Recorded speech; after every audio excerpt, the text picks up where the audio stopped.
Când mă uit pe fereastră, cresc. Precum frunzele de aloe vera. Mă fac să zâmbesc prin simfonia pe care o cânti, pe neauzite. Iar eu cresc și mă apropii tot mai mult de soare. Până când cineva mă va tăia și va scoate tot balsamul din sufletul meu pentru a se mângâia pe sine.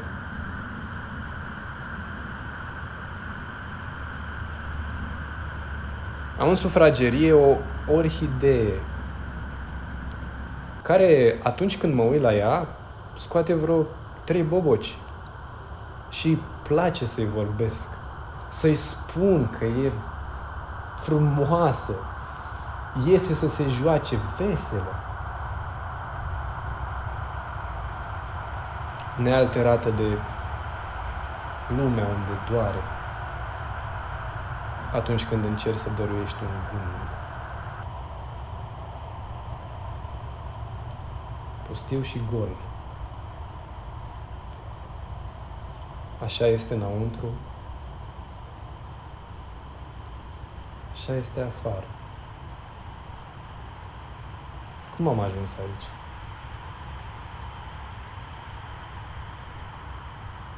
Oare cum am ajuns aici?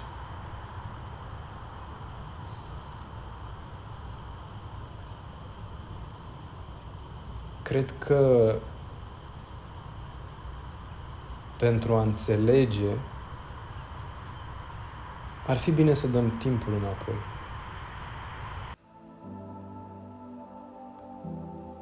Legat la ochi, orbit de soare, mă simt trist. Un copil simpatic trăiește prin mine și vrea să iasă la joacă. Doar că o gheară îl ține undeva în adâncuri. Dar putem vorbi. Rar, dar mai des ca înainte. Zâmbește, copile. Acum suntem 2.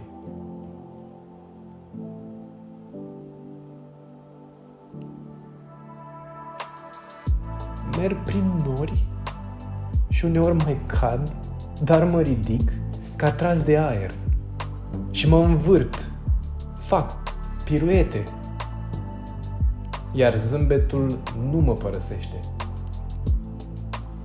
Nici când din nori se face o mocirlă verde. Este plin de tablouri în lume, unele agățate în cui, altele umblătoare. Este greu ca tablou să-ți vezi din ramă propria-ți frumusețe. O poți observa doar prin ochii privitorii.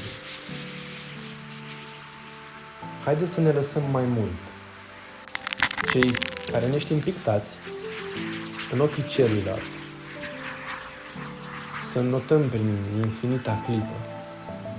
Zic chiar să ne holbăm până când râurile de lacrimi vor scoate protagonistul din povestea pastelată și îl vor aduce tumultos mai aproape. Doar așa albastrul devine albastru, verdele devine verde, roșiul devine roșu și negrul devine alb.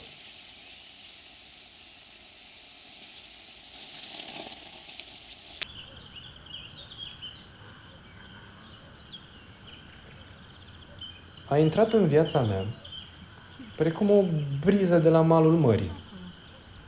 Te simt lângă mine, în special în zona gâtului. Și asta îmi alină căldura toridă care îmi topește sufletul. Ai o putere de metamorfozare fantastică. Din briză te faci munte, te transformi într-o cetate, apoi într-o pisică cu dungi, ca la final să însari în față sub forma unei înghețate?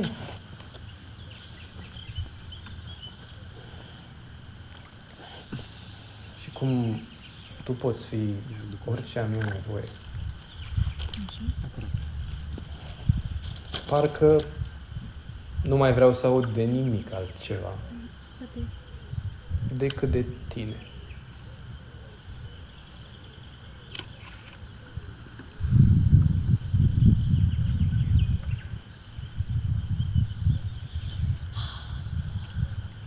Este potrivit un roșu când simt că nu te merit? Ca o șampanie prea scumpă mă fa să cred că tu te învârți prin alte cercuri. Acopăr cu o încercare de galben momentele mele de tristețe atunci când tu ești toată un roz și mă faci să mă gândesc că dacă aș fi mai alb, ai luat cina cu mine într-un castel adevărat. Dar ție nu-ți plac castelurile. Nu spun în valoare albastrul ochilor. Și înțeleg asta. Măslină. Sau cel puțin încerc să înțeleg asta. Încerci tu să fii sexy. Dar nici să not într-o mare de amăgiri și să zic că sunt marinar, că nu sunt. Când sunt verde, mă uit în portocaliul din obrajii tăi. Normal. Și uit de toate. Așa, ce drăguț ești. Mai avem și Ești momente sisica.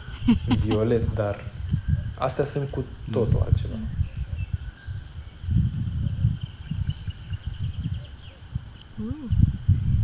Oricum, Aia îmi place. prea departe de tine n-aș vrea să merg. De ce? Vrei? Nu, mersi. De Păi- ce nu? N-aș vrea să-mi schimb paleta de culori.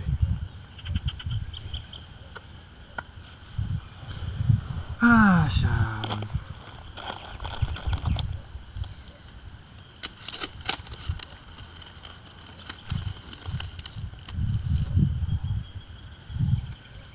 Zâmbetul tău seamănă cu copacii din jur. Exact. Iar atunci când eu te văd, totul se topește. E bună.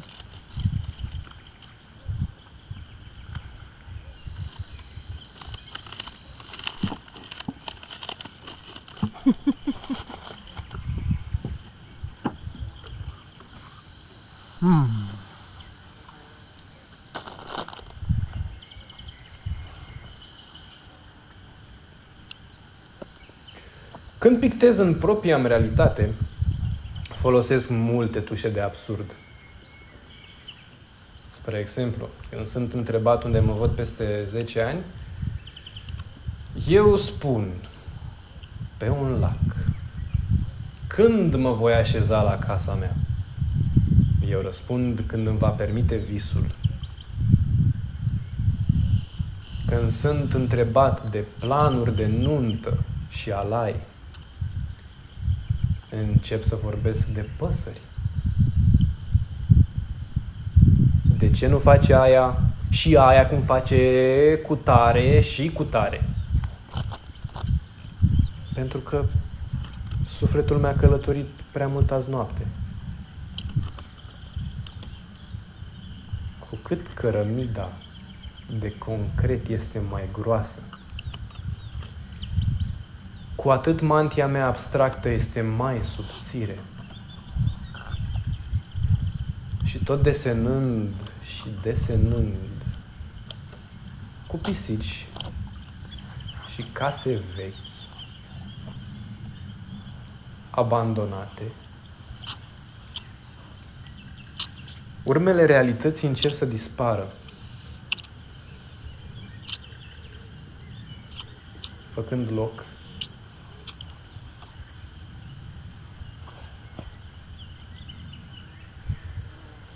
unei normalități binevenite.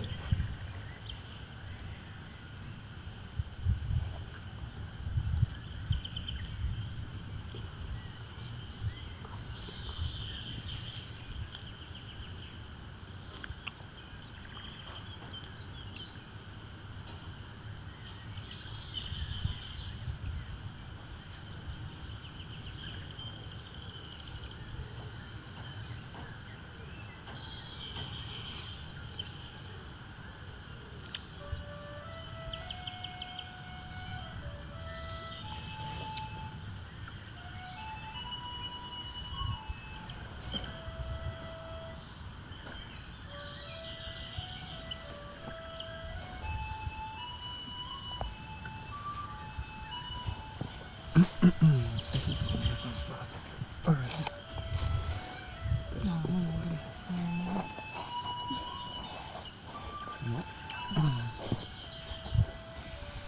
nu, da, perfect. Nu stau prea bine. Da, știu. E ăla din spate. Nu te lăsa chiar așa ca pe vină. Bine tu mai față. Ce dar stau așa. Nu știu bine.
Bine?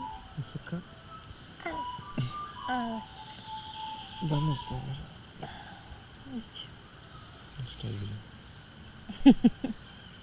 Nici dacă mă întorc. De ce să alerg când pot să stau Nu, și acolo, pe bine. într-un morman de frunze lângă aricii care se pregătesc de hibernare?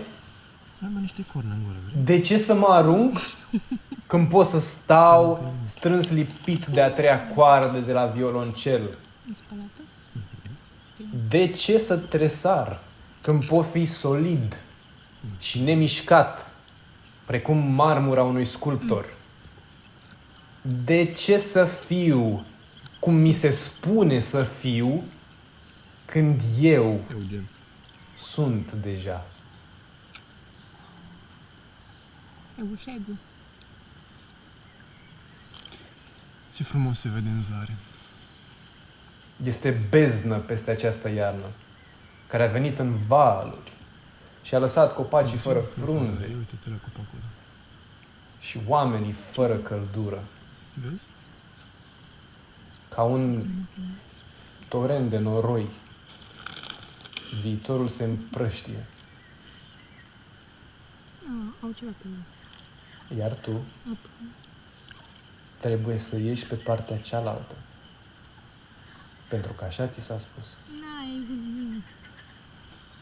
Dar ce-ar fi să te așezi Cum să fie așa? Nu știu. și să te bucuri puțin de vuietul pământului?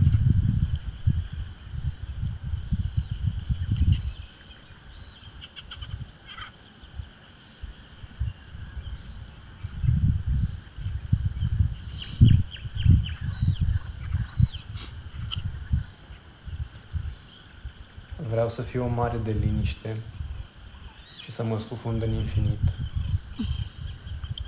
Și să tac naibii odată din gură. Să-mi sigilez bine, bine mintea și să curg la vale. pic de... până ajung la casa bunicii și a bunicului, acolo unde bunicul mi-a făcut un scaun din lemn. Și acolo voi face cea mai mare inundație pe care a văzut-o vreodată satul.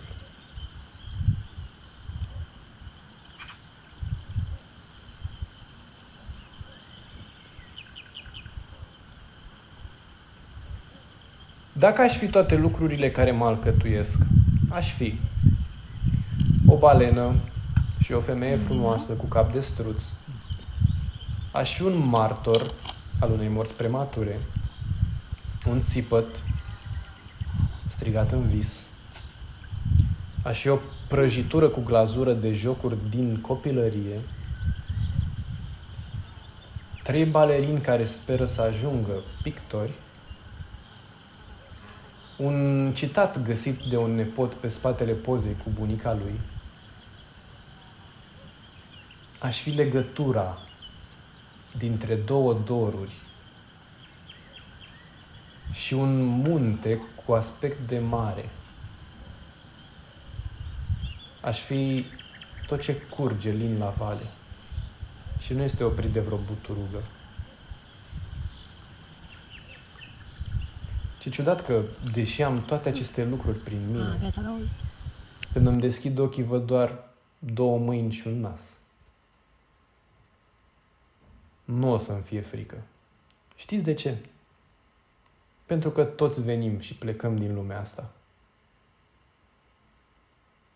Dar, până atunci, este posibil să-mi fie.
poate?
Cumva vrei să te atrage achievement-urile de pe joc, nu fiu, ca să fac vine cumva vinul de la sine, notă cu notă. La joc de nu-ți mai puțin. Pur și simplu te transferi, poți ia abilități. Haideți, vă rog, să dăm un noroc. Da. La mulți ani, Rada! La mulți ani! La mulți ani, la mulți ani, să trăiești, Mario! La mulți ani!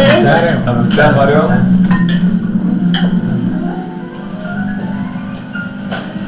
Mulți ani trăiască, mulți ani trăiască, la mulți ani! Mulți ani trăiască, mulți ani trăiască, la mulți ani! Cine să trăiască, cine să trăiască, la mulți ani! Mario să trăiască, Mario să trăiască, la mulți ani! La mulți ani, mama! Haideți să bem! Să bem!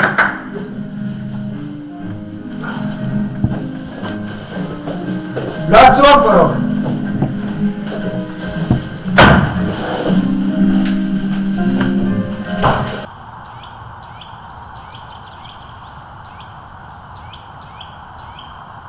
Plutesc printre nori de plastic și simt că mă sufoc. Nici n-apuc să iau o gură de aer, că nasul meu se umple de... Nici nu știu cum să le numesc. Impurități, traume, neplăceri, viață. dar plutesc. Și cum eu nu pot controla plutirea, merg mai departe. Și mai departe, printre nori de plastic. Mizeria umană nu se poate măsura, pentru că în fiecare secundă găsește noi moduri de a surprinde. Am putea spune că este un organism viu care trăiește în psihicul omului și se hrănește cu suflete de copii, pe care le digeră, încet, încet. Dar sufletul e suflet.